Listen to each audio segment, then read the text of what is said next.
अब जो खबर मैं आपसे शेयर करने जा रही हूँ ये बहुत ही होलनाक और तशवीशनाक मामला है।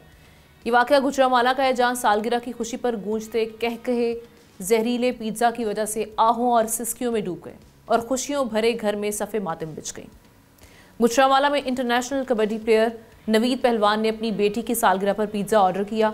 इस जहरीले पिज़्ज़े को खाने से दो नन्ही परियां नूर फातिमा जन्नत और उनका भाई हैदर मौत के मुंह में चले गए, जबकि माँ बाप भी जिंदगी मौत की कशमकश में मुब्तला रहे। ये कोई एक वाक़या नहीं है। इसी तरह का एक वाक़या सियालकोट में भी पेश आया, जहां दो बच्चियां गली मोहल्ले में खुली छोटी पिज़्ज़ा शॉप से जहरीला खाना खाने से जाँ बहक हो गई। 4 जुलाई 2025 को लाहौर शाह जमाल के इलाके में पिज़्ज़े से छिपकली निकलने पर लड़की की हालत गैर हो गई। मई 2025 में नौशहरा में जहरीला खाना खाने से 3 बहन भाई जान की बाजी हार गए। अगस्त 2024 की बात करते हैं, जहां पे सिंध के शहर खैरपुर में जहरीला खाना खाने से 2 बच्चों समेत एक ही खानदान के 7 अफराद जाँ बहक हुए।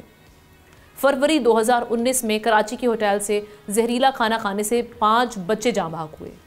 पूरे मुल्क में अनगिनत वाक़यात हैं। ये वाक़यात चीख कर सवाल करते हैं कि हमारी गलियों में खुले ये बर्गर, शवारमा और पिज़्ज़ा पॉइंट्स, ये खाने के ढाबे आखिर किसके रहमो करम पर चल रहे हैं? चेक एंड बैलेंस का निज़ाम कहाँ है?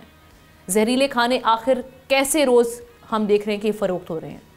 ये ख़तरा अब हर शहर, हर गांव में दस्तक दे रहा है। क्या हम अगला जनाजा देखने का इंतज़ार करेंगे या इस पर कोई एक्शन लिया भी जा रहा है? नाज़रीन, सेहत एक इमानत है अल्लाह की जानिब से हमारे पास, और इसका ख्याल करना हमारी जिम्मेदारी है।